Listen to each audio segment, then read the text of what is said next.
सहनावतु सहनौ भुनक्तु सह वीर्यं कर्वावहै तेजस्विनावधीतमस्तु मा विद्विषावहै।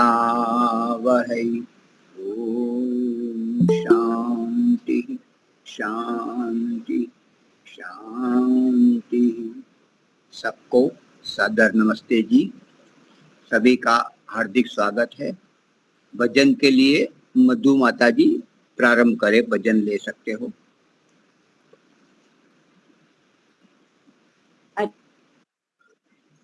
साथ ले लो प्रभु आगे बढ़ जाऊंगी, वरना संभव है मैं भी फिसल जाऊंगी। राह इतनी खड़ी और पथरीली है, और जहरीली, सहारा की उनमें मैं फंस जाऊंगी, वरना संभव है मैं भी फिसल जाऊंगी। भोग विष्णु की उठती है एक लहर, मुझको उलझा लुभाने चली हर पहर। दे दो पतवार वरना न कर पाऊंगी, वरना संभव है मैं भी फिसल जाऊंगी। दुनिया इस ओर कहती है आ मौज ले, पर उधर धर्म कहता है दुख मोल ले। तुम कहोगे मुझे वैसा कर जाऊंगी, वरना संभव है मैं भी फिसल जाऊंगी। सत्य कहती हूँ बोली जब भी मैं तुम्हें पाई दुनिया, मगर एक ना आया तुम्हें। इन तुम्हारे मैं आखिर किधर जाऊंगी, वरना संभव है मैं भी फिसल जाऊंगी। साथ ले लो प्रभु आगे बढ़ जाऊंगी, वरना संभव है मैं भी फिसल जाऊंगी, वरना संभव है मैं भी फिसल जाऊंगी। धन्यवाद मुनि जी, समय देने के लिए बहुत बहुत धन्यवाद। सुना न जहाँ होगा गुरुदेव दयानंद सा, दुनिया में कहाँ होगा।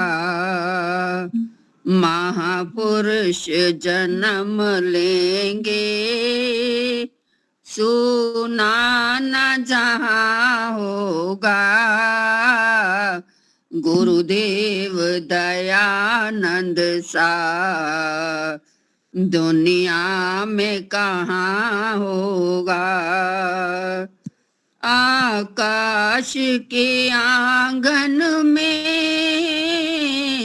जब तक ये सितारे हैं, इन चांद सितारों में जब तक ये नजारे हैं, तब तक ऋषि तेरा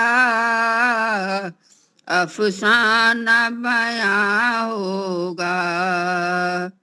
महापुरुष जन्म लेंगे, सुना न जहाँ होगा गुरुदेव दयानंद सा, दुनिया में कहाँ होगा। भूचाल भी आएंगे, आंधी अंधियारी भी, भूचाल भी आएंगे, आंधी अंधियारे भी, तूफान भी उठेंगे, पतझड़ भी बहारें भी, महकेगा तेरा गुलशन, जब दौर खिजा होगा, महापुरुष जन्म लेंगे,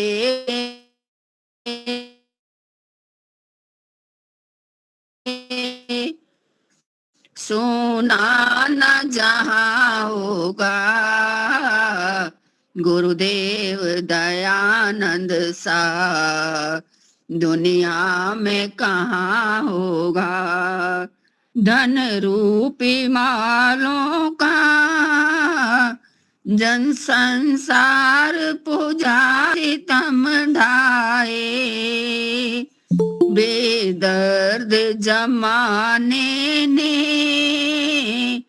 क्या क्या न सितम ढाए, एहसान दयानंद के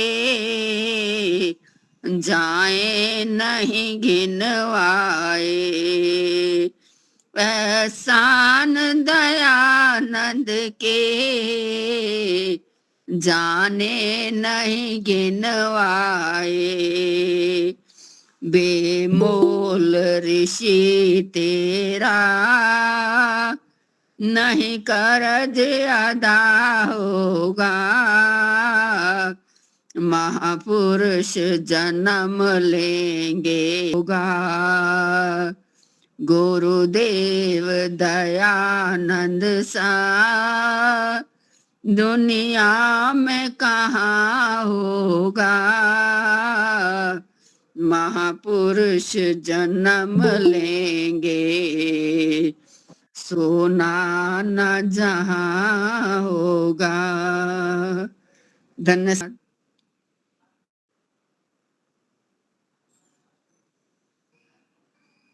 उनको मैं निमंत्रित करता हूं, आप प्रारंभ करें।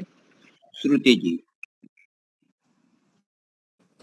बहुत बहुत धन्यवाद आदरणीय मुनि जी, आदरणीय दीपालिका जी, बहुत बहुत धन्यवाद।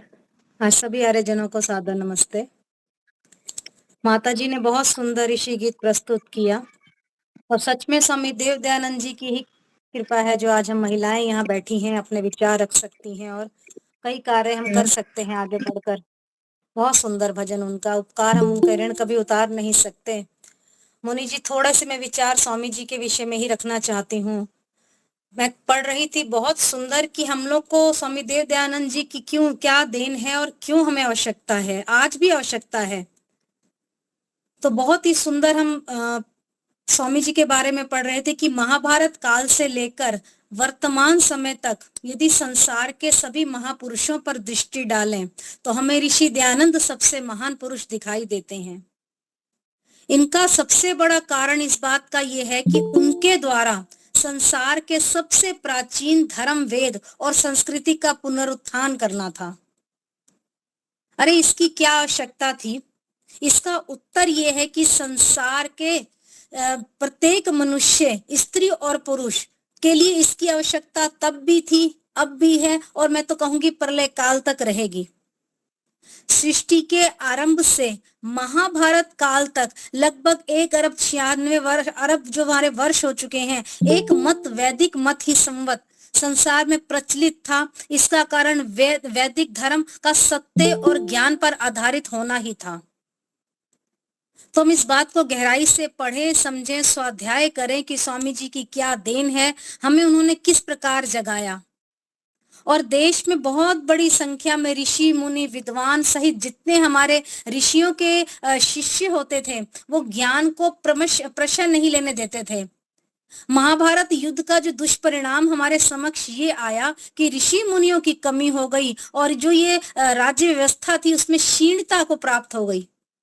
गुरुकुलों की विद्या जो है उसके अध्ययन अध्यापन केंद्र सभी के सभी ध्वस्त हो गए। अज्ञान और अविद्या में वृद्धि होने लगी। वेदों के जो मंत्र थे उनके परमार्थिक अर्थ त्याग कर लौकिक और प्रकरण ये विरुद्ध अर्थ लिए जाने लगे, जिससे अर्थ का अनर्थ होता चला गया। अहिंसक पशुओं की यज्ञ के वजह से हत्या करके उनके मांस की आहुति दी जाने लगी। इस प्रकार नाना प्रकार के अंधविश्वास, सामाजिक विकृतियां उत्पन्न होने लगी, जो हमारे समाज के लिए बहुत ही अविद्या को प्राप्त हमारा ये समाज है, उस समय बहुत ही हमारा पतन होता चला गया। और कालांतर में क्या हुआ, देश व समाज से ज्ञान और विद्या बिल्कुल लुप्त हो गई, जिसका परिणाम ये हुआ कि विघटन हो गया, सामाजिक विघटन। वेदों के यथार्थ अर्थ विस्मृत व विलुप्त हो गए। उनके गलत अर्थों के कारण कई लोगों के समाज में स्वार्थ बढ़ने लगे। अवतारवाद हुआ, मूर्तिवाद हुआ, फलित ज्योतिष हुआ, मृतक श्राद्ध हुआ, जन्मा जातिवाद, अनेकों अनेक विकृतियों ने अनेकों अनेक अंधविश्वास हमारे देश में उत्पन्न हो गए। और देश पहले से ही छोटे छोटे राज्यों में विभक्त हो चुका था। उसके बाद यवनों का, उसके बाद अंग्रेजों का गुलाम हमारा देश हुआ। भारत ही नहीं, महाभारत काल के बाद पूरे विश्व में अज्ञान अंधकार छा गया। और इस अज्ञान की विद्यमान जिसके अंदर सर्वथा अविद्या थी ना, वो बढ़ती चली गई। उसकी वजह से मत मतांतर बहुत ज्यादा बढ़ने लगे, जिन्होंने अपना प्रभाव छोड़ा और बढ़ते प्रभाव के लिए और जमाने के लिए लोगों पर अत्याचार किए गए। पूरे संसार में अशांति छा गई और लोग जो है शुभ कर्मों से वंचित रहने लगे, कलेश होने लगे, दुखों से युक्त हो गए सभी लोग। अरे बंधुओं, मनुष्य जाति का ये सौभाग्य है। अभी हम भजन में भी स्वामी जी का सुन रहे थे। मनुष्य जाति का सौभाग्य 12 फरवरी सन 1825 को गुजरात के मोरवी नगर में एक टंकारा गांव में, टंकारा के कस्बे श्री कृष्ण जी तिवारी के घर में एक बालक ने जन्म लिया, जिसका नाम मूल शंकर रखा गया। आप सभी विदित हैं इस बात से। और आगे चलकर ये बालक ऋषि दयानंद के नाम से विख्यात हुए। 21 वर्ष पूर्ण करके 22वें वर्ष में उन्होंने ईश्वरीय जो ये है सच्चे ईश्वर और मृत्यु की औषधि की खोज के लिए अपने पिता का घर त्याग कर दिया। योगियों के पास, विद्वानों की उन्होंने शरण ली और देश में स्थानों स्थानों पर घूमकर ज्ञानियों के पास, विद्वानों के पास वो एक विद्या सीखने गए, योग विद्या जिसको कहते हैं, स्वाध्याय के लिए गए, अलग अलग रहस्यों को जाना और उन्होंने समझा। और एक सच्चा योगी जो 18 घंटे तक लगातार समाधि लगाकर ईश्वर का साक्षात्कार करने में आनंदित हुए और अपना निमग्न रह सकते थे, और रहे वो भी। परंतु योग की इस उपलब्धि से वो संतुष्ट नहीं थे। वो चाहते और विद्या वृद्धि के लिए देश में उन्होंने विचरण करते रहे। फिर अलग अलग सन्यासियों के पास जाते रहे, उनकी संगति में रहे। आर्ष संस्कृत से उन्होंने व्याकरण सीखा, आर्ष, और उनकी विद्या उन्होंने बढ़ाई अपनी। और उसके बाद उन्हें स्वामी विरजानंद जी का पता चला और उनकी शरण में जाकर उन्हें शिष्यत्व की प्राप्ति हुई। आप सभी पढ़ चुके हैं इस बात को, सब सुनते भी हैं कि 2.5 वर्षों तक उन्होंने स्वामी विरजानंद जी से आर्ष व्याकरण का अध्ययन किया। शास्त्रों के सभी सिद्धांतों को, मान्यताओं को उन्होंने जाना। और 1863 में विद्या पूरी करके स्वामी दयानंद जी ने गुरु विरजानंद जी से विदाई ली और गुरु दक्षिणा पर गुरु और शिष्य में संवाद छिड़ गया कि विरजानंद जी ने कहा स्वामी जी को कि अपना पूरा जीवन अविद्या को दूर करने में लगाओ, आज ग्रंथों के लिए अपना जीवन दे दो, देश से अविद्या को दूर करके ऋषि ग्रंथों की स्थापना करो, व्यवहारिक बनाने में अपने कार्य को, अपने जीवन को लगा दो। तो दयानंद जी ने गुरु की आज्ञा का पालन किया, उनकी प्रेरणा को स्वीकार करके उनके अनुरूप, उनकी प्रेरणा के अनुरूप उन्होंने कार्य किया, जिसका आरंभ उन्होंने, जिसका परिणाम हम देख रहे हैं, आज भी देख रहे हैं कि देश के सभी प्रकार क्षेत्रों में सभी प्रकार की अविद्या दूर करने का उन्होंने प्रयत्न किया। इसका परिणाम हम सभी के सम्मुख आया, इसका प्रभाव भी पड़ा। अब स्वामी दयानंद जी ने वेद और जितने समस्त ऋषिकृत वैदिक ग्रंथों का अध्ययन करा और ये पाया उन्होंने कि इन ग्रंथों में जो वैदिक ग्रंथ थे, इसमें निराकार, सर्वशक्तिमान, सर्वव्यापक, सर्वंतर्यामी जो हमारा प्रभु है, इसकी उपासना की विधि दी गई है। परंतु आज भी हम लोग क्या कर रहे हैं, वेदों को ना पढ़कर अलग अलग बातों में लग जाते हैं। और मूर्ति पूजा का जो वेदों में बिल्कुल भी कहीं भी उनमें लिखा हुआ नहीं है, विधान नहीं है। मूर्ति पूजा का आरंभ उन्होंने बताया वैदिक मत जो, बौद्धिक मत जो था तब शुरू हुआ, उनके कई वर्षों के बाद शुरू हुआ ये मूर्ति पूजा। अतः स्वामी जी ने वेद और वैदिक सिद्धांतों को के विरुद्ध हमारे देश में, विश्व में प्रचलित जितनी प्रकार की मान्यताएं थी, उनके अलग अलग जो हमारे मतांतर प्रचलित हो चुके थे, उनके विरुद्ध उन्होंने तर्क युक्ति संगत कार्य किया। वेदों के प्रमाण पर आधारित उन्होंने समीक्षाएं की और अखंड असत्य का खंडन किया और सत्य का उन्होंने जोर देकर लोगों को सत्य की राह दिखाई। और स्वामी दयानंद जी के समय में लोग वेद विरुद्ध और तर्क युक्ति से अविद्या की तरफ जा रहे थे, अवतारवाद की तरफ जा रहे थे, फलित ज्योतिष की तरफ जा रहे थे, मृतक श्राद्ध हो गया, जन्मना, जातिवाद, छुआछूत, ऊंच नीच की भावनाओं आदि आदि कुप्रथाओं में लोग फंसे हुए थे। और स्वामी जी ने क्या किया, इन सब बातों का, कुप्रथाओं का, सामाजिक कुप्रथाएं, उनका खंडन करके अब इन सब पक्षों के समक्ष अपने विषयों को, सत्य पक्षों को रखा। उन्होंने अलग अलग विषयों के लिए उन्होंने अपने अलग अलग प्रमाण प्रस्तुत किए। स्वामी जी के प्रवचन, स्वामी जी के शास्त्रार्थ, उनके वार्तालाप से जितने सुधीजन थे, जितने विद्वत जन थे, उनकी ओर आकर्षित हो रहे थे। वो अपने मत संप्रदायों को, अलग अलग जो संप्रदाय में फंसे हुए थे, उनको त्याग कर उनके विचारों को, उनके आचरणों में अपने उसमें परिवर्तन ला रहे थे। और स्वामी देव दयानंद जी महाराज ने उत्तर पश्चिम पूर्व सभी तरफ अपने धर्म का, वेद का धुआंधार प्रचार किया। सारे के सारे देश में हलचल मच गई। और सबसे पहले उन्होंने राजकोट में आर्य समाज की स्थापना करी, परंतु उनके वहां से चले जाने के बाद वो सक्रिय नहीं रह पाया। तो मुंबई के कुछ लोगों ने उनको कहा, एक संगठन बनाने के लिए, एक संस्था बनाने का अनुरोध किया, और स्वामी जी ने उनका अनुरोध स्वीकार किया। मुंबई में 10 अप्रैल 1875 को आर्य समाज की स्थापना करी, जिसका उद्देश्य क्या था, देश देशांतर में वेद और वैदिक विचारधारा को प्रचारित करना, उसका प्रसार करना, सभी अंधविश्वासों को, कुरीतियों को, मिथ्या परंपराओं को दूर करना, यही उनका उद्देश्य था।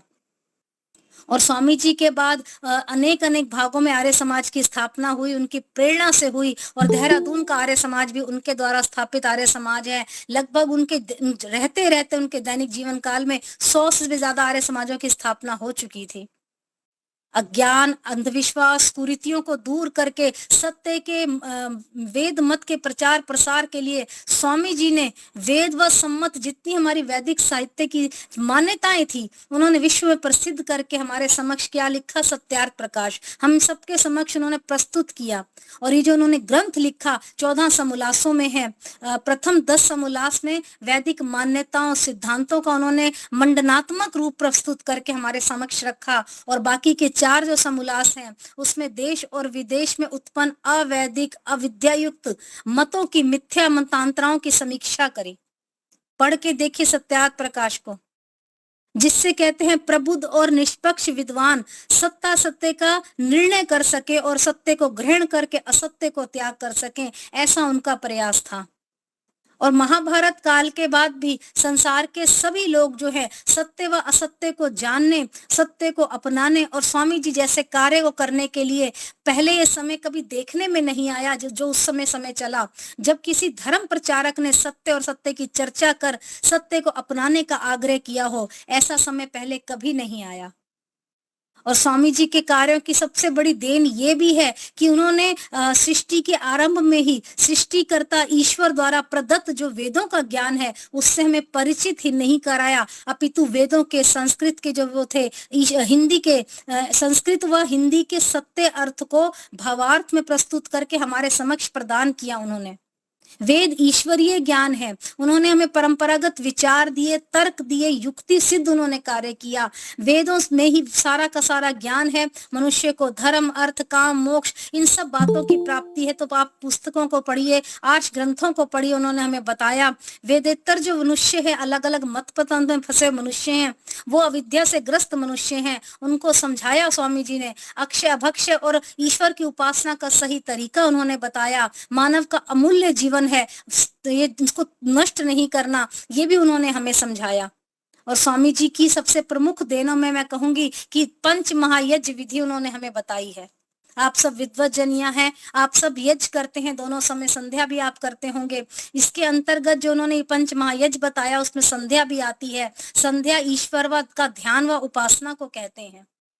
और ये संध्या की विधि उन्होंने हमारे को दी, बुद्धि संगत विधि दी है हमारे को, जिससे हमारी आत्मा जो है मनुष्य की जीवन की उन्नति हो सकती है, हमारा पर जन्म भी सुखदायी हो सकता है और हमारा आने वाला जन्म भी सुखदायी हो सकता है। उन्होंने ईश्वर के 100 नामों के बारे में बताया, जगत में फैले एक एक ईश्वर शब्द, देवता शब्द के सिद्धांतों को भी निर्मूल हमारे समक्ष रख दिया। और बहुत कुछ है स्वामी जी के बारे में कहने के लिए, पढ़ने के लिए, सुनने के लिए, समय का भी एक अभाव है।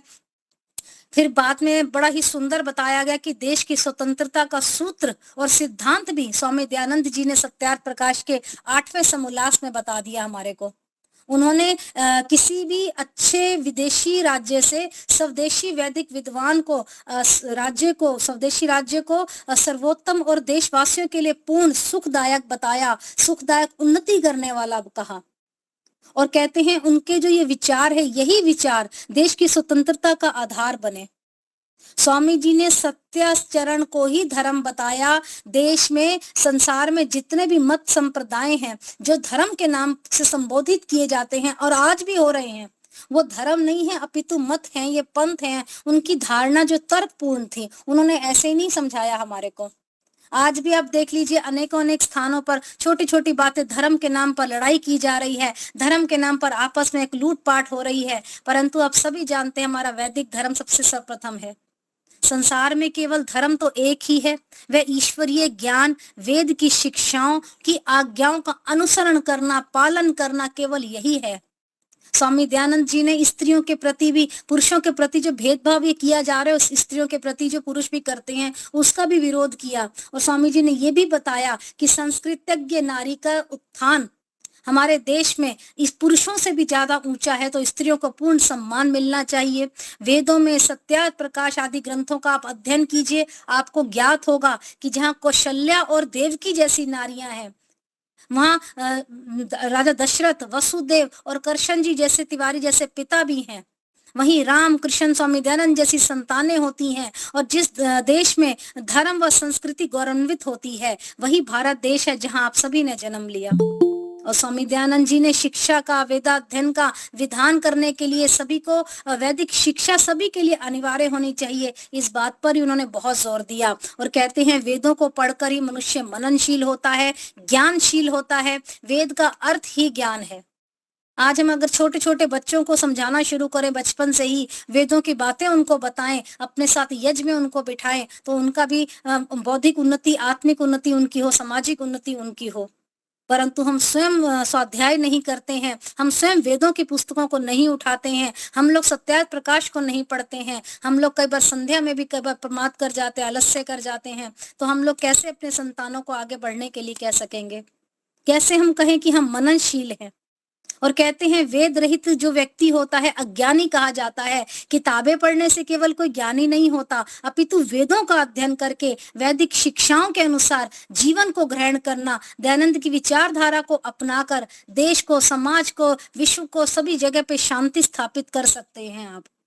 ऐसी शांति स्थापित नहीं हो सकती है। स्वामी जी से किसी व्यक्ति ने एक बार पूछा कि स्वामी जी देश में पूर्ण स्वस्थ कैसे हो सकता है, देश में पूर्ण शांति उन्नति कैसे हो सकती है? तो स्वामी जी ने बड़ा सुंदर कहा, बड़ा ही प्यारा उत्तर दिया कि जब सब लोगों का एक भाव हो, एक मत हो, एक सुख दुख होगा, सभी लोग ज्ञानी होंगे, पक्षपात रहित होंगे, सब लोग स्वार्थ रहित होंगे, वेदों में विश्वास रखने वाले होंगे, आस्तिक होंगे, तभी ये समाज, तभी ये देश, तभी ये विश्व हमारी शांति का धाम बन सकता है।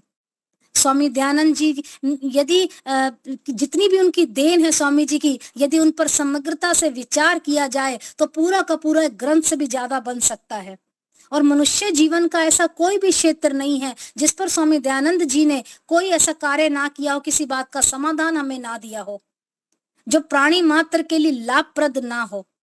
तो आइए आप सत्यार्थ प्रकाश पढ़िए, वैदिक साहित्य पढ़िए, साहित्य दर्शन पढ़िए, उपनिषद पढ़िए, प्रक्षेप सहित मनुस्मृति पढ़िए, आप ये रामायण, महाभारत आदि सभी का अध्ययन कीजिए, अपनी आध्यात्मिक, अपनी सांसारिक उन्नति कीजिए। यही मैं आप सभी से प्रार्थना करूंगी। स्वामी जी की बहुत देन है जो हम एक एक ऋण उतारने में भी हमारा पूरा जन्म खत्म हो जाए। हम अपने इस जन्म में उन्नति करना चाहते हैं, अपने मानव जन्म को सुखी बनाना चाहते हैं, हम मोक्ष की प्राप्ति करना चाहते हैं, मोक्ष के निकट जाना जाना चाहते हैं। जब स्वामी जी ने संसार को इतना कुछ दिया है जो और कोई मनुष्य उनके बाद दे नहीं पाया, तो हमें भी यही कार्य करना है, अपने जीवन को उन्नति की तरफ लेकर जाना है। स्वाध्याय अवश्य कीजिए, स्वामी जी के बताए वेद मार्ग पर अवश्य चलिए, अपने बच्चों को भी समझाइए, अपने परिवार को यज्ञ में बनाइए, योग में बनाइए, अपने परिवार को वेद में बनाइए।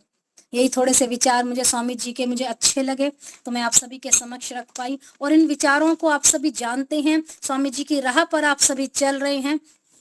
उन्होंने जो बहुत सुंदर हमारे लिए एक रास्ता तलाश कर दिया है, तो हमें उस पर बहुत ही सत्य राह पर उनके चलना होगा, तभी हम सबका भला है। तो 2 पंक्तियां कहकर अपनी वाणी को विराम दूंगी।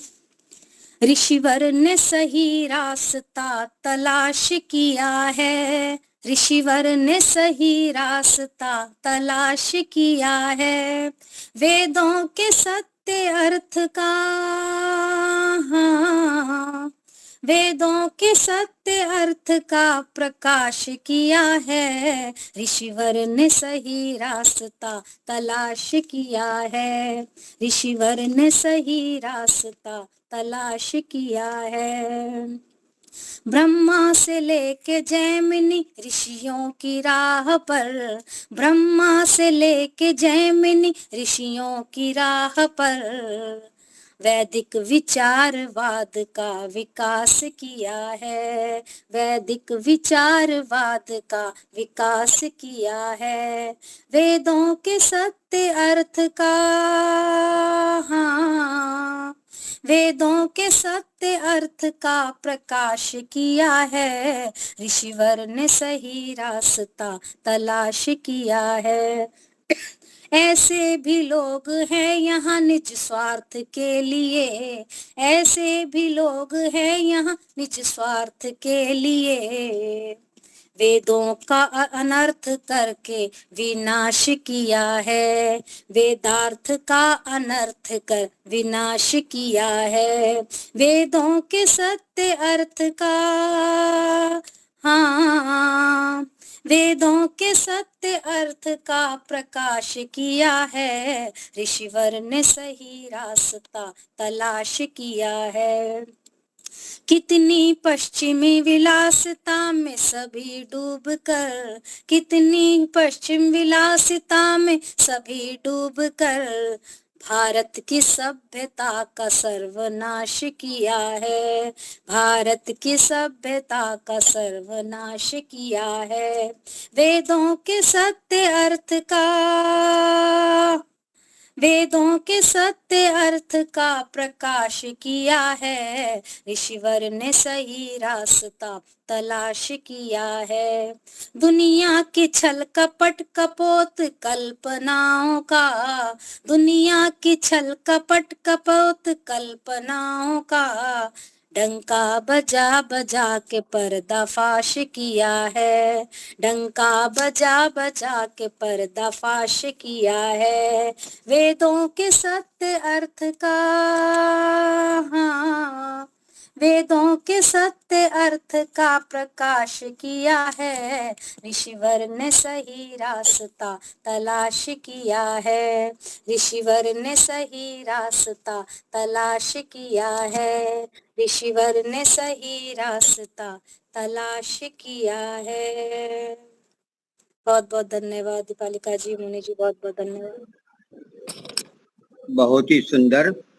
ऋषिवर ने सही रास्ता तलाश किया है, वेदों के सत्य अर्थ का प्रकाश किया है, ब्रह्मा से लेकर जैमिनी तक जो राह वैदिक राह थी उस विचारधारा विचारवाद का विकास किया है। बहुत ही सुंदर। इस प्रकार से महर्षि दयानंद ने कितना बड़ा उपकार किया है, कितनी बड़ी देन है हमारे राष्ट्र पर, हमारे पूरे विश्व पर, किस प्रकार हमें जगाया। महाभारत से लेकर महर्षि दयानंद तक ऐसा कोई व्यक्ति नहीं है महाभारत तक, तो महर्षि दयानंद जी ऐसे विशेष व्यक्ति है जिसको वेदों को उजाड़ कर किया और वेद के अर्थ का सत्य प्रकाशन किया, और उसने जो ग्रंथ लिखे हैं और जो मार्ग बताया है वही हमारे लिए तैयार वस्तु है, बस उन पर चलना है। स्वामी जी ने 14 वर्ष ढूंढकर सत्य क्या रहा है, क्या सत्य शास्त्र है वो बता दिया है, केवल हमें उनका अनुसरण करना है। ये आपने बहुत बढ़िया अच्छी तरह से बताया। समय मिलेगा तो लिखूंगा, मैं बाहर हूँ इसलिए। ठीक है, तो अभी समय भी हो चुका है, तो लीलाबेन जी आप अपना वक्तव्य प्रारंभ करें। लीलाबेन। गायत्री मंत्र से ईश्वर की स्तुति प्रार्थना उपासना करेंगे। ओम भूर्भुवः स्वः तत्सवितुर्वरेण्यं भर्गो देवस्य धीमहि धियो यो न प्रचोदयात्। सबका रक्षक, जगत के सब जीवों का आधार, जो प्राणों से भी प्रिय और स्वयंभू है, इसके संसर्ग मात्र से संसार के सारे प्राणी सभी क्लेश और दुखों से मुक्त हो जाते हैं, जो नानाविध जगत में सर्वत्र व्यापक होकर सबका पालन और पोषण करता है, सकल जगत का उत्पादक, सब ऐश्वर्य का दाता, जिसकी प्राप्ति में सभी की सब आशाएं एवं अभिलाषाओं की पूर्ति है, उस पवित्र परमात्मा के पवित्र तेज को हम अपने हृदय में धारण करते हैं। वो परमात्मा हमारी बुद्धियों को निकृष्ट मार्ग से निवृत्त करके उत्कृष्ट मार्ग की ओर प्रेरित करे। आदरणीय मुनि जी, संचालिका बहन दीपालिका जी, धर्म प्रेमी सज्जनों, वंदनीय माताएं बहनों, गत सप्ताह से पहले आगे के सप्ताह में कुछ बीच में मैं नहीं थी, लेकिन मैंने उपनिषद का पहला मंत्र ईशावास्यम इदम सर्वम की व्याख्या की थी। तो आज भी हम उसी श्रृंखला में दूसरे मंत्र पर चर्चा करेंगे कुछ। तो उपनिषद क्या है? उपनिषद का अर्थ ही ये होता है उप यानी नजीक, नी यानी निश्चय से, सद यानी ले जाने वाले शास्त्र। किसके नजदीक ले जाने वाले शास्त्र? परमात्मा के नजदीक ले जाने वाले शास्त्र। उपनिषद हमारी आध्यात्मिक ग्रंथ है और केवल भारत में और वैदिक धर्मी लोग ही उनकी पठन पाठन नहीं करते, लेकिन वैदिक धर्म के सिवा अन्य मत वाले लोग भी उसका पठन पाठन करते हैं और विदेशों में भी उपनिषदों की बोलबाला है। तो और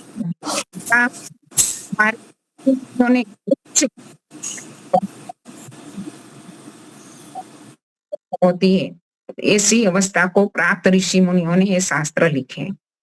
तो इसमें हमें अवश्य ही आत्मा और परमात्मा संबंधी बहुत ऊंचा प्रकार का बोध मिलता है।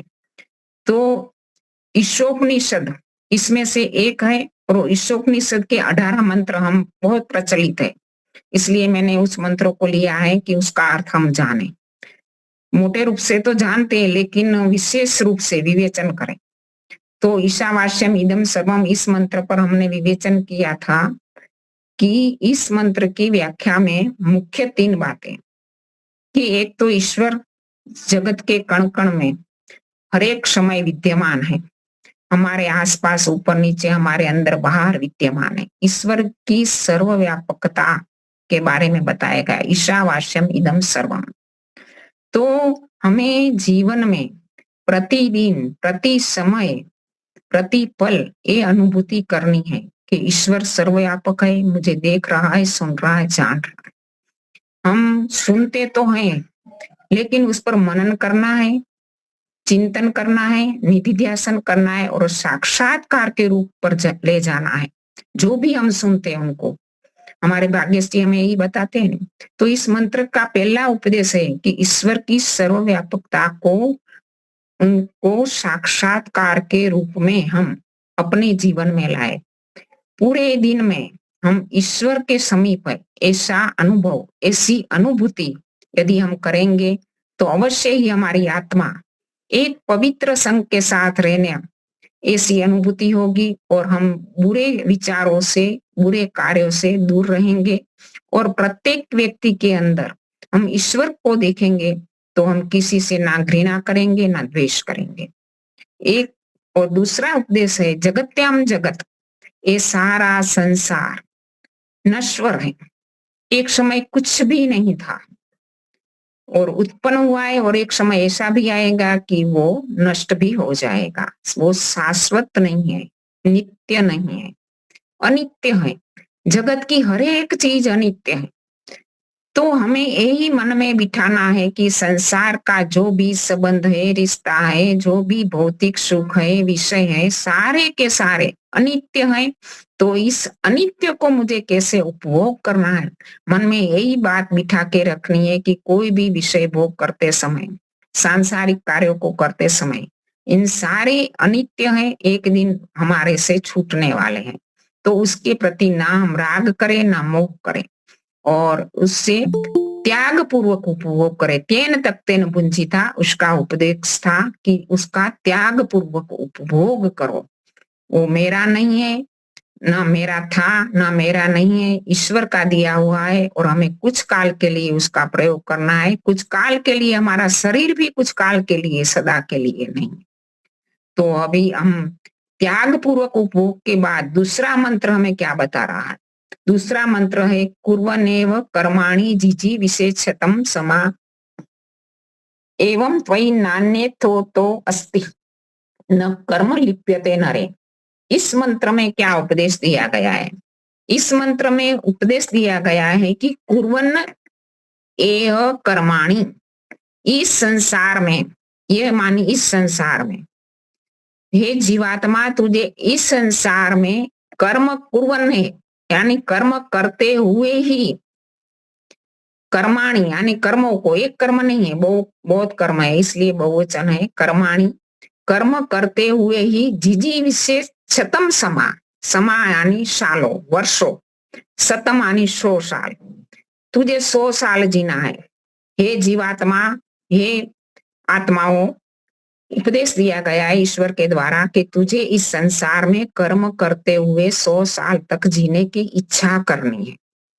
अभी हमें थोड़ा मनन करें तो ऐसा लगता है कि क्या हम, जीवात्मा का स्वभाव तो है कर्म करने का ही, हर पर कर्म करता है, शरीर से करेगा, कभी कभी मन से करेगा, कभी वाणी से करेगा, कोई ना कोई कर्म हमारा चलता ही रहेगा। बिना कर्म जीवात्मा एक पल, एक क्षण भी नहीं रह सकता। तो ऐसा उपदेश देने के पीछे क्या तात्पर्य है? कर्म तो मनुष्य, हम जीवात्मा करते ही है, कभी मन से करते, कभी वाणी से करते, कभी शरीर से करते, लेकिन इसके पीछे का तात्पर्य इसी मंत्र में बताया गया कि न कर्म लिप्यते नारे, जो ऐसे कर्म करो कि जो तुझे बांधने वाला ना हो, चिपटने वाला ना हो। तो यहाँ हमें उपदेश दिया गया है कि ऐसे कर्म हमें करना है।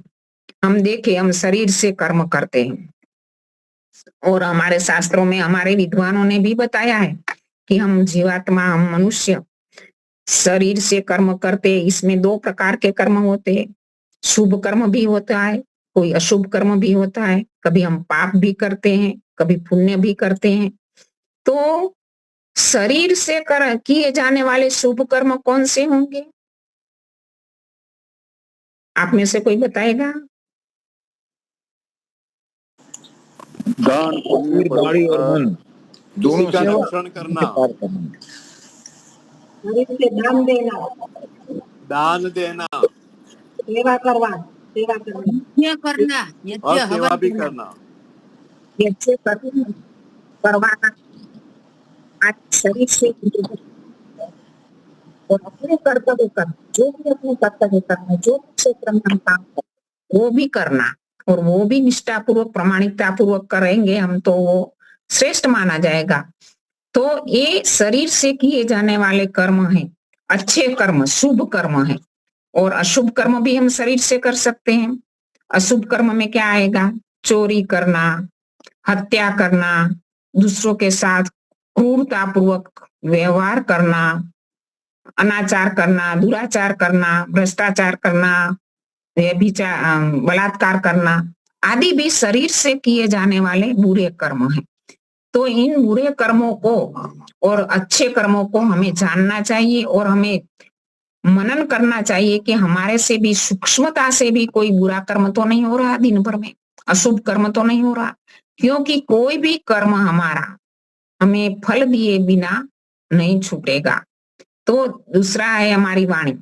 वाणी से भी हम अच्छे कर्म भी कर सकते हैं और बुरे कर्म भी कर सकते हैं। वाणी से सबसे अच्छा कर्म है सत्य बोलना, जैसा है वैसा बोलना और हितकारी बोलना, और कोई किसी को आश्वासन देना, किसी को प्रोत्साहन देना, ये भी वाणी से किया गया कर्म है। उपदेश करना, वेद को पढ़ना पढ़ाना, ये भी वाणी के कर्म है। तो ये अच्छे कर्म है। और यहाँ तक इसमें कहा गया कि सत्य बोलना ये सबसे बड़ा धर्म है। महर्षि दयानंद को सत्य ही इतना प्रिय था जितना ईश्वर प्रिय था। कभी भी असत्य के साथ समझौता उन्होंने नहीं किया किसी भी परिस्थिति में। तो हमें सत्य बोलना ये सबसे बड़ा धर्म बताया गया कि साच बराबर धर्म नहीं, झूठ बराबर पाप नहीं। तो सत्य ही बड़ा धर्म है, हमें सत्य बोलना चाहिए। तो महर्षि दयानंद जी ने सत्यार्थ प्रकाश के तीसरे समोल्लास में महाभारत का एक श्लोक उद्धृत किया है।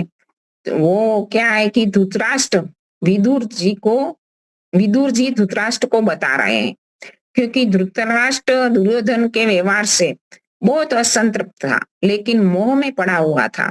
तो उनको क्या करना है क्या नहीं करना है वो समझ में ही नहीं आ रहा था।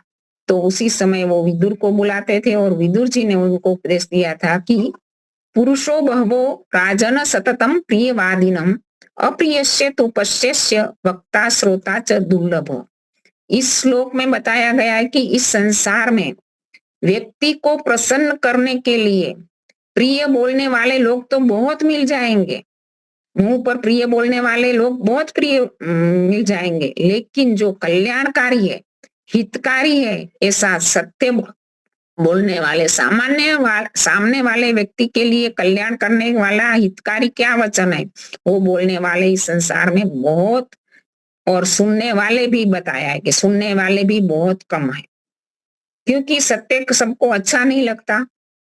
तो लेकिन हमारा कर्तव्य क्या है कि उनके लिए जो कल्याण करने वाला है, हित करने वाला है, ऐसा सत्य ही बोलना चाहिए। किसी को प्रसन्न करने के लिए हम खुशामद करें, उसको अच्छा कहे, वो ठीक बात नहीं होती। महर्षि दयानंद ने तो यहाँ तक कह दिया कि सभा में भी जाए तो सत्य ही बोले, चाहे किसी को अच्छा लगे या ना लगे, कोई व्यक्ति हमारा साथ दे या ना दे, कोई हमारे से बड़ा व्यक्ति है, कोई उनका अपमान हो जाएगा, क्या होगा, ऐसा नहीं सोचना चाहिए। लेकिन यदि हम सभा में जा रहे हैं तो हमारा कर्तव्य है कि सत्य ही बोले और मौन भी ना रहे। वाणी का धर्म है कि जहां भी सत्य की आवश्यकता है वहां मौन नहीं रहना। मौन रहना यानी असत्य का साथ देना। तो महर्षि दयानंद जी ने इन बातों पर बड़ा ही सटीक बातें बताई है कि नहीं, हमें इस प्रकार का व्यवहार करना चाहिए वाणी से भी। तो वाणी से भी हमें धर्म को पालन कर सकते हैं इसी प्रकार, और वाणी से हम बुरा कर्म, अशुभ कर्म भी कर सकते हैं। वाणी से जैसे कोई किसी की निंदा करेगा, किसी की चुगली करेगा, किसी की खुशामद करेगा, तो इसी प्रकार से निंदा तो ऐसी चीज है ना कि हम नहीं जानते, जो निंदा सुनने वाला व्यक्ति ने प्रत्यक्ष नहीं जाना है, दो दूसरा व्यक्ति उनको दूसरे कोई व्यक्ति के बारे में कह रहा है और उसको मानकर वो सुन रहा है और वो सुनकर दूसरों को बात बताएगा तो वो पाप में पड़ेगा यदि वो सत्य नहीं होगी तो। इसलिए किसी की निंदा को सुनना भी नहीं चाहिए और किसी के सामने निंदा करनी भी नहीं चाहिए। जिनका जो भी दोष है, जिनको जो भी कहना है उसको मुंह पर ही कहना चाहिए, अन्य के सामने कहने से कोई उसका अर्थ भी नहीं सरता। तो इसी प्रकार वाणी से भी हमें अशुभ कर्म नहीं करने चाहिए। और आगे है मन का, तो मन से भी हमें शुभ सोचना चाहिए। आनो भद्रा क्रतवो संतु, हमें चारों ओर से शुभ विचार प्राप्त हो, ऐसा ही हमारे मन में होना चाहिए कि हम किसी के बारे में बुरा ना सोचे, किसी का अहित ना सोचे, किसी की प्रगति को देखकर ईर्ष्या ना करे। इन सारी चीज मन के पाप है, मन के दोष है, और हमें ये मन के दोषों से बचना चाहिए। और मन में भी दूसरों के हित के लिए, दूसरों के कल्याण के लिए प्रार्थना करना, ये सबसे बड़ा शुभ कर्म है। और ईश्वर का ध्यान करना, स्वाध्याय पर चिंतन करना, ये भी मन के शुभ कर्म है। तो इन शुभ कर्मों को हमें करना चाहिए और अशुभ कर्मों से हमें दूर रहना चाहिए। तो इस शुभ कर्मों में भी दो प्रकार के कर्म है। एक है सकाम कर्म शुभ है, कर्म तो है शुभ लेकिन सकाम है या निष्काम है। सकाम और निष्काम में भावना का अंतर है। कर्म वही होगा, मान लो कि कोई यज्ञ करवा रहा है, कोई यज्ञ कर रहा है तो मन में सोच रहा है कि मैं अच्छा कार्य कर रहा हूँ, दूसरों के लिए भलाई का कार्य कर रहा हूँ, परोपकार का कार्य कर रहा हूँ, सेवा का कार्य कर रहा हूँ, दान दे रहा हूँ, तो मैं अच्छा काम कर रहा हूँ, तो संसार में समाज में मेरी प्रतिष्ठा होगी, लोग मुझे सम्मान देंगे, मेरी वाहवाह करेंगे। तो ये सकामता है। हमें अपने स्वार्थ के लिए जो भी कार्य हम करते हैं, चाहे धन की कामना हो, चाहे यश की कामना हो, चाहे पुत्र पुत्रानी की कामना हो, तो इन स्वार्थ के लिए जो भी हम शुभ कार्य करते हैं तो वो सकाम कर्म है। और सकाम कर्म तो हमें बंधन में डालने वाले हैं। और निष्काम कर्म वही है, वही व्यक्ति यज्ञ कर रहा है। और हम भी संकल्प पाठ में बोलते हैं ना, सर्व कल्याणार्थम अस्माभियत्र देव यज्ञ क्रियते। हम तो सर्व के कल्याण के लिए देव यज्ञ कर रहे हैं। हमारे मन में उसी समय वही भावना होनी चाहिए कि हम ऋषियों ने जो परंपरा चलाई है, ऋषियों ने जो हमें आदेश दिया है, ईश्वर ने जो हमें उपदेश दिया है, इस उपदेश का हम पालन कर रहे हैं और इसी के अनुसार हम एक कार्य कर रहे हैं। इसमें अपना स्वार्थ भाव नहीं लाना चाहिए। तो ये निष्कामता है। आजकल लोग दान देते हैं तो भी अपना नाम घोषित करना चाहते हैं और लोगों के सामने बताना चाहते हैं कि मैंने इतना दान दिया, वो किया। लेकिन ऐसे भी लोग हैं कि जो अपना नाम बताना नहीं चाहते और ऐसे भी कार्य करते रहते हैं कि दूसरों को पता भी नहीं चलता। एक व्यक्ति की मृत्यु हो गई तो उनके ऊपर उनके लेने उन्होंने कई लोगों से थोड़े कुछ पैसे लेन देन में लिए थे, तो कई लोग उनके सामने आने लगे कि उन्होंने मेरे पास से इतने पैसे लिए थे। लेकिन उन्होंने कितने लोगों को मदद की थी वो किसी को पता ही नहीं था। वो कई लोग ऐसे आए उनके जो सदगत की जो शोक सभा थी उसमें कि उन्होंने बताया कि इस व्यक्ति ने तो हमें इतने पैसे दिए थे, इतनी मदद की थी, तो किसी को पता ही नहीं था। तो इस प्रकार से निष्काम भाव से जो कर्म किया जाए, दुनिया को बताना नहीं है, अपने स्वहित की, अपने स्वार्थ की, अपनी स्व प्रशंसा की कामना भी नहीं रखनी है, तो वो ही निष्काम कर्म कहा जाएगा। तो आजकल तो लोग कहेंगे कि कामना नहीं रखेंगे, तो कोई जैसे कोई विद्यार्थी है वो बोलेगा हमको कामना ही नहीं रखेंगे तो क्या हम मेहनत कर पाएंगे? जब हमारे मन में वो कामना होगी कि नहीं मुझे इतने परसेंटेज लाने हैं, तब जाके हम मेहनत कर पाते हैं। लेकिन एक कामना क्या है, इस कामना के लिए तो वो व्यक्ति वो ही इतना ध्यान देगा, इतने विषयों में ध्यान देगा, इतने चैप्टर पढ़ेगा कि जो ज्यादा परीक्षा में आने वाले, ज्यादा अंक देने वाले। लेकिन यदि वो विद्यार्थी ज्ञान प्राप्ति की केवल मात्र कामना रखता है कि नहीं मुझे ज्ञान प्राप्त करना है, मेरा यही जीवन का कर्तव्य है, इसी समय मुझे जितना हो सके इतना ज्ञान प्राप्त करना है, तो पूरा चैप्टर पूरे विषय में अंतर्गतवा पूरा पढ़ेगा तो उसका ध्यान ज्यादा बढ़ेगा, तो उनके अंक अवश्य आएंगे, लेकिन उनसे भी ज्यादा ज्ञान उनके पास होगा। तो ये कामना के करने से ही केवल मात्र हम पुरुषार्थ कर सकते ऐसा नहीं है। कामना के बिना भी हमारा कर्तव्य समझकर हम पुरुषार्थ करेंगे तो हमारा ये अच्छा परिणाम भी ला सकते हैं। तो यहाँ गीता में भी एक श्लोक आया ना, कर्मणे वाधिकारस्तु मा फलेषु कदाचन। कर्म करने में तेरा अधिकार है, कर्म करना चाहिए। इस श्लोक क्या बता रहा है? आज लोगों ने उसका अर्थघटन क्या कर दिया कि कर्म का करने का अधिकार, फल में अधिकार नहीं है। फल के बिना कोई, काल भी जयाबेन बता रही थी नहीं, कोई किसी को कुछ कार्य का फल ना मिले तो कोई कार्य करेगा? कोई नहीं करेगा। लेकिन ये श्लोक यही बता रहा है कि कर्म करने में तेरा अधिकार है, वो फल कितना मिलेगा, क्या मिलेगा, वो तेरे अधिकार में नहीं है। जैसे कोई कृषिकार है, खेडूत है, वो पुरुषार्थ करता है, खेत में बीज बोता है, तो कितना इसमें से फसल मिलेगी वो उसके अधिकार में नहीं है। वो परमेश्वर उनको अनुकूल वातावरण मिलेगा, बारिश ठीक मिलेगी तो ठीक होगा। कुछ ऐसी परिस्थितियां आ गई तो थोड़ा कम भी मिल सकता है। और ऐसे भी विद्यार्थी परीक्षा में अंक तो लिखता है, परीक्षार्थी परीक्षा में सच्चा, बुरा, अच्छा, ठीक, नहीं, योग्य, अयोग्य लिखना उसके हाथ में है। लेकिन कितने अंक देना वो परीक्षक के हाथ में। सही का सही उत्तर होगा तो उसका अंक मिलेगा भी, लेकिन पूरे का पूरा अधिकार उनके हाथ में नहीं है। तो उसका परिणाम पर हमें सोचना चाहिए कि कोई भी कार्य करना ही हमारा कर्तव्य है। कोई नौकरी कर रहा है तो नौकरी में जा रहा है, उसी समय उनको तो पहले ही बता दिया गया है कि इतना वेतन मिलेगा, पर सारा कार्य करते समय जो वेतन पर ही ध्यान देगा तो कार्य ठीक प्रकार नहीं कर पाएगा। इसलिए ये करते समय हमें अपने कर्म को अधिकार है, हम कर्म पर ध्यान दें, फल पर ध्यान न दें। फल मिलेगा अवश्य, लेकिन वो जिसके द्वारा मिलेगा वो हमें उसके अनुसार मिलेगा। तो हमें हमारा कर्तव्य कर्म करते रहने चाहिए। तो इसी प्रकार निष्काम कर्म करना ही हमारा उद्देश्य है। इसी मंत्र में बता रहा है कि न अन्यथा अस्ति, मोक्ष प्राप्त का इसके सिवाय दूसरा कोई मार्ग ही नहीं है। हमें दिन भर में अपने व्यवहारों में, अपने कर्मों में देखना होगा कि सकामता कितनी है, मेरे विचारों में निष्कामता का भाव है या सकामता का भाव है। बहुत सूक्ष्म वस्तु है, बहुत सूक्ष्म साथ देखना पड़ता है। जब हम निष्काम के संस्कार बढ़ाएंगे तब जाके हम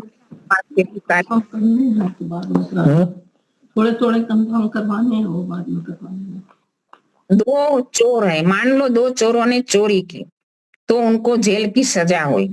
जेल एक प्रकार का बंधन है, एक कोठड़ी में डाल दिया गया, रूखा सूखा खाना मिल रहा है, घंटी चलानी है, चक्की पीसनी है और लकड़ी का काटनी है, ऐसा परिश्रम करना है। एक कर्म ऐसा हुआ कि जिसके कारण उनको बंधन मिला। चोरी एक कर्म है और उसका फल है जेल। तो ये जेल में बंधन में पड़े हैं। अभी इस बंधन को में से छूटने के लिए भी कर्म चाहिए, कर्म करने पड़ेंगे। बंधन में से छोड़ने वाले भी कर्म है। हम इस शरीर में आए हैं, हम कोई भी योनि में जाएंगे तो एक प्रकार का बंधन है। इस बंधन से छूटने के लिए भी हमें कर्म करने पड़ेंगे और उसका उपाय निष्काम कर्म।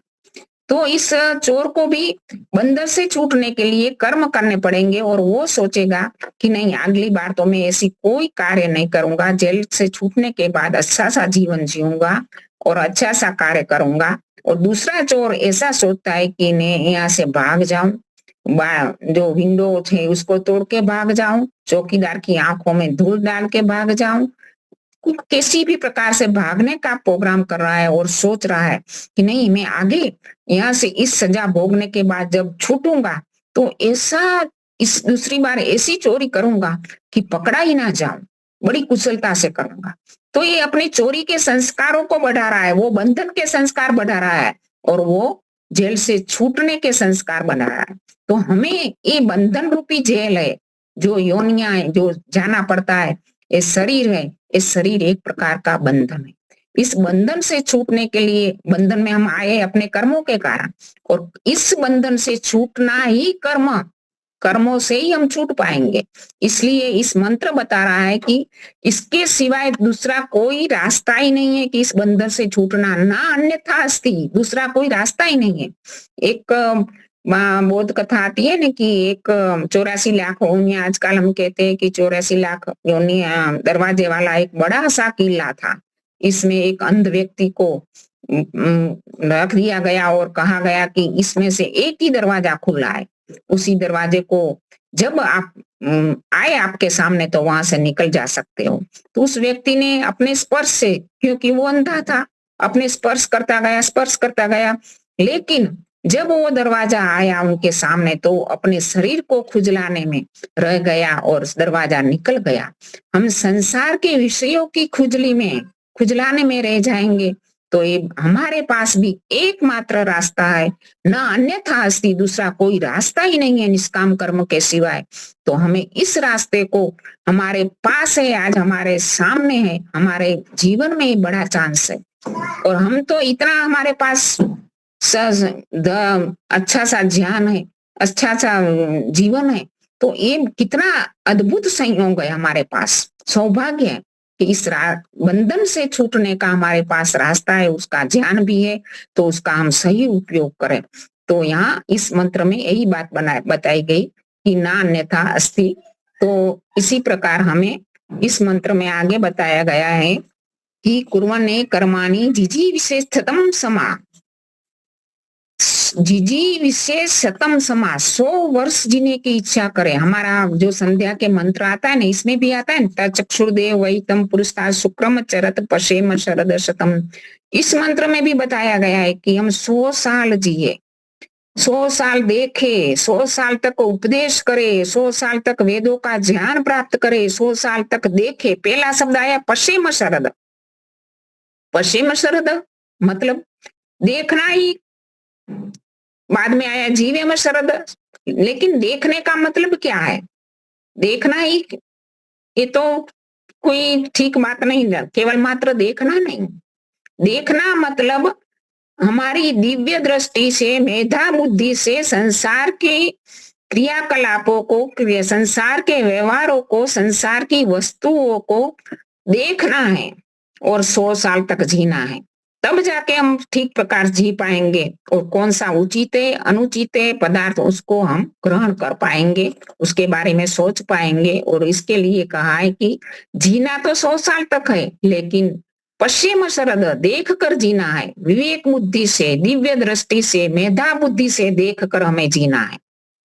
तो ये दृष्टि हमारी होनी चाहिए। कल संस्कार के विषय में भी आचार्य जी बता रहे थे कि दरेक की दृष्टि अलग होती है। हमारी दृष्टि, ईश्वर से हम कामना करते कि हमारे पितरों की जो मेधा बुद्धि है वो मेधा बुद्धि वाली हमारी दृष्टि बन जाए, प्रीतम्भरात बुद्धि वाली हमारी दृष्टि बन जाए, तब हम संसार के पदार्थों में से दिव्यता को देख पाएंगे और हमारे व्यवहारों को निष्कामता की ओर ले जा पाएंगे। और यहाँ बताया गया कि श्रृणुयाम शरद प्रभवाम शरद।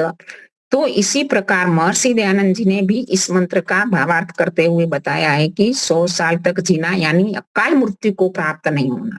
पूरा 100 साल जीना ऐसा ही, अकाल मृत्यु को, कोई 30 की आयु में मर रहा है, आज हार्ट अटैक आ गया, कोई 50 की आयु में मर रहा है, तो ऐसी आयु में अकाल मृत्यु हमारी ना हो, इसके लिए महर्षि दयानंद ने कहा कि अकाल मृत्यु को प्राप्त ना होना, 100 साल तक जीना यानी अकाल मृत्यु को प्राप्त ना हो।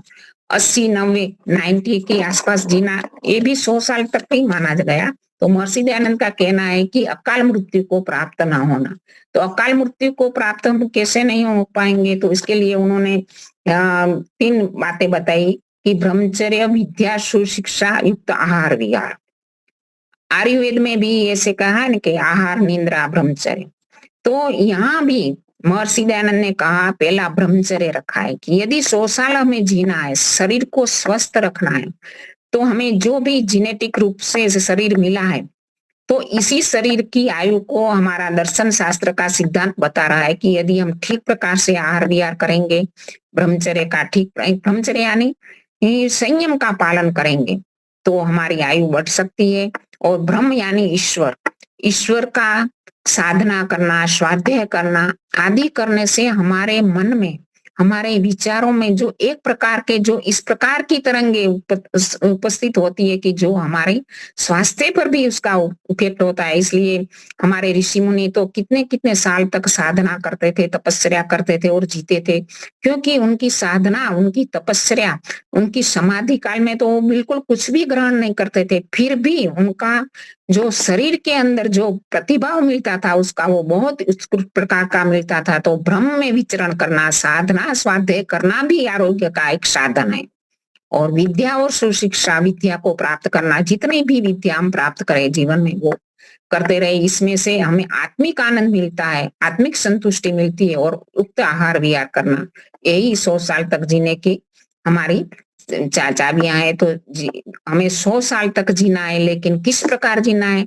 निष्काम कर्म करते हुए हमें जीना है, क्योंकि ये बंधन रूपी आवागमन के चक्कर से छूटने का एकमात्र रास्ता, एकमात्र उपाय वही है। तो इस मंत्र का भावार्थ यही है।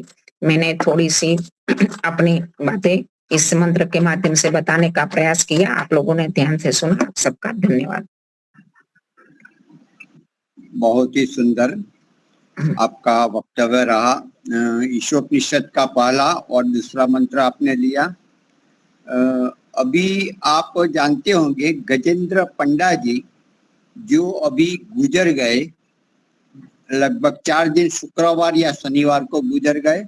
तो बड़ा अच्छा काम कर रहे थे, संस्कृत व्याकरण, संस्कृत संभाषण द्वारा बच्चों, बड़े बुजुर्ग सभी सीखे संस्कृत। लेकिन ऐसा हुआ अच्छे से 1 लाख बोलने लगे, संस्कृत भाषा सीखने लगे। वो उन्होंने प्रण लिया था, तो 77 या 73,000 तक तो वो पहुंचे थे।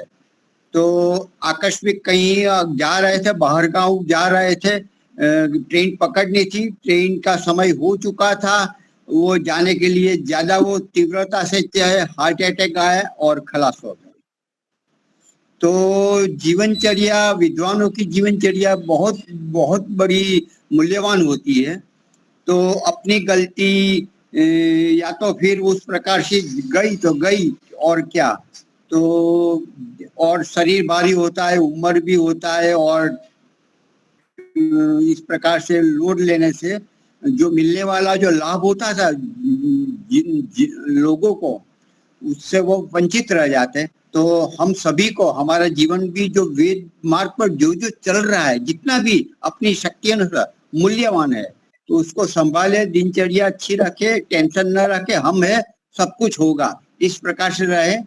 तो जैसे आपने ब्रह्मचर्य है, आहार है, निद्रा आदि मूल जो स्तंभ है स्वस्थ रहने के, और भी माइंड सेटिंग, इस प्रकार के कुछ भी हो है, हमें तो मस्ती से चलना है, परमात्मा का नाम देना है और औरों के लिए जीना है। ये सबसे बड़ी एक जो जीवन संजीवनी बोल सकते हो, औरों के लिए जो बहुत बहुत बड़ी कृपा ईश्वर से मिलती है, शक्ति मिलती है, स्वस्थता मिलती है। तो इस प्रकार से हम स्वस्थ रहे, वो बहुत अधिक मूल्यवान हमारा सभी का जीवन है। तो समय हो चुका है, शांति पाठ। ओम यौ शांतिरंतरिक्षं शांति पृथ्वी शांतिराप शांतिरौषधयः शांति वनस्पतयः शांतिर्विश्वे देवा शांतिर्ब्रह्म शांतिः सर्वं शांतिः शांतिरेव शांतिः सामा शांतिरेधि। ओम शांति शांति शांति शांति। सर्वेभ्यो नमः। सबको सादर नमस्ते। सबको सादर नमस्ते। नमस्ते जी, सबको सादर नमस्ते। कल हमारे मुंबई से पंडित नागेश जी आएंगे, तो आप